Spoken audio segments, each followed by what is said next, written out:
ভাইরা আমার, বন্ধুরা আমার, হযরত ইবনে মাসউদ রাদিয়াল্লাহু তাআলা আনহু হাদিস বর্ণনা করেছেন। তিনি বলেন, আল্লাহ রাসূল আমাদেরকে আদেশ করলেন, ও আমার সাহাবীরা, তোমরা ইলমে দ্বীন শিক্ষা করো এবং মানুষকে শিক্ষা দাও, এবং তোমরা ফারায়ে শিক্ষা করো এবং মানুষকে শিক্ষা দাও, এবং তোমরা পবিত্র কোরআন শিক্ষা করো এবং মানুষকে শিক্ষা প্রদান করো।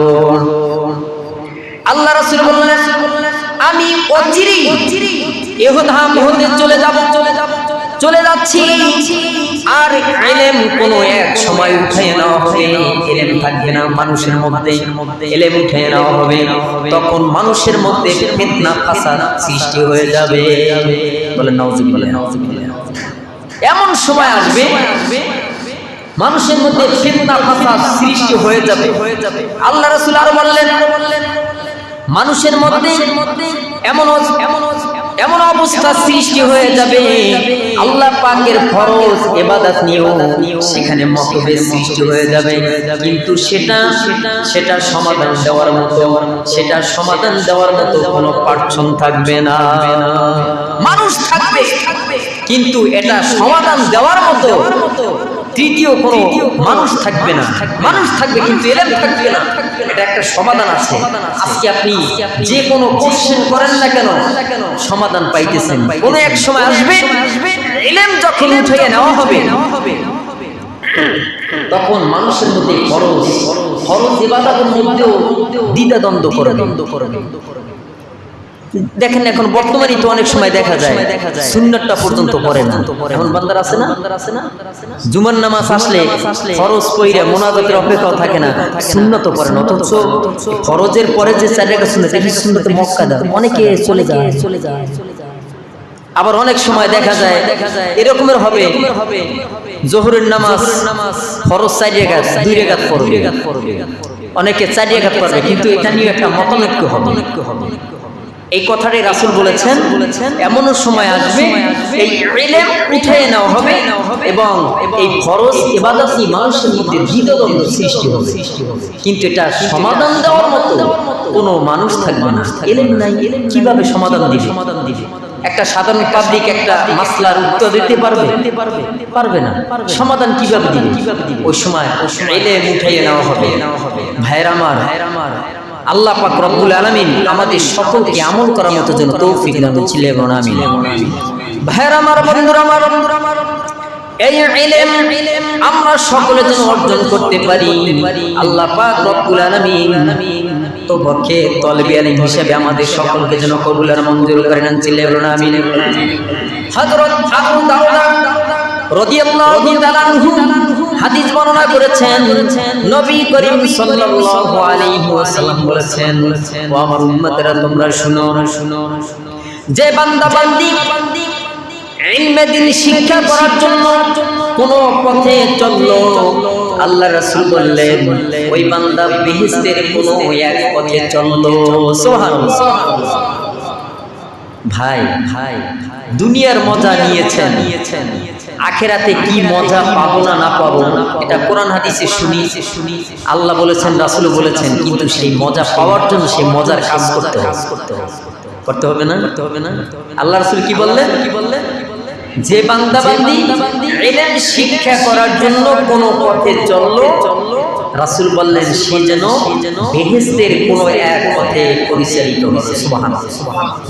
শুধু তাই নয়, এই ইলম তলবকারী, ইলমে দ্বীন শিক্ষা করা বান্দা বান্দির এত প্রদর্শন, এত সম্মান প্রদর্শন আল্লাহ তাআলা করলেন যে ফেরেশতাদের নূরের পাখা বিছায়া দেন এবং সেই ডানার উপর সেই তলবকারী হাঁটা চলা করেছিলেন। এবং সুবহানাল্লাহ, এত সম্মান, এত ইজ্জত দিয়েছেন, সেই নূরের পাখা বিছায়া দেন, সেই পাখার উপরে তারা যাতায়াত করে। আর আরেকটি কথা হলো, আসমান এবং জমিনের মধ্যে শুধু তাই নয়, নদী গর্ভে যাহা কিছু আছে সকলেই এই কলবে আলিমের জন্য দোয়া মাগফিরাত করতে থাকে। চিল্লায়ে বলুন সুবহানাল্লাহ।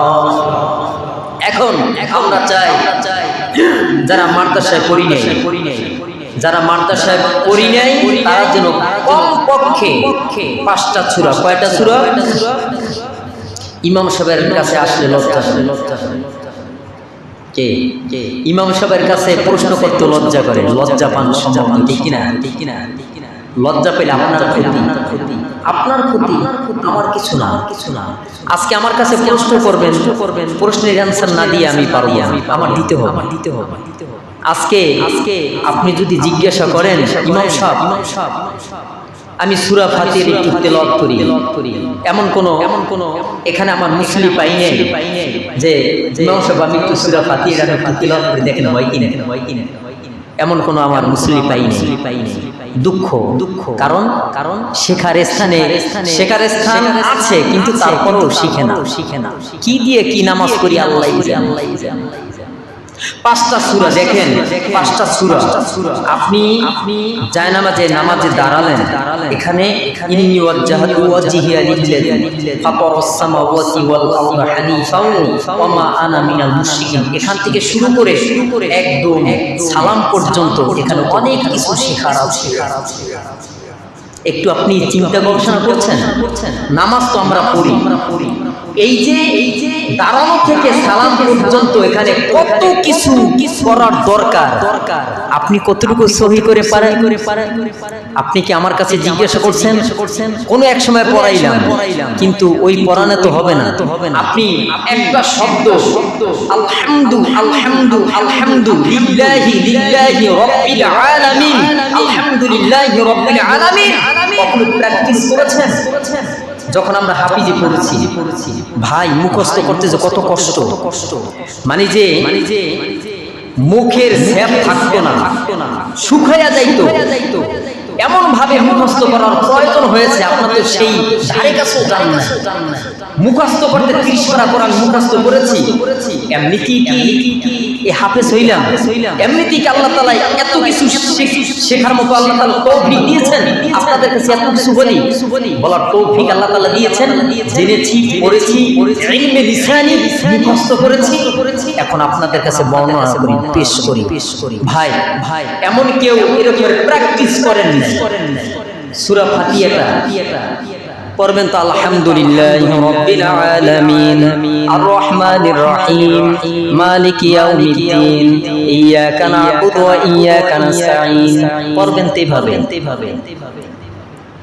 এভাবে নামাজ পড়েন, নামাজ দৌড় দিবে, নামাজ আপনার কাছে আমার কাছে থাকবে না। নামাজ সহি শুদ্ধ হলে আল্লাহ তাআলা অ্যাকসেপ্ট করবেন। আর নামাজ যদি আপনার মতো পড়তে থাকেন কিয়ামতের আগ পর্যন্ত এই নামাজ দিয়ে কোনো ফায়দা হবে না, পরকালেও ফায়দা পাবেন না।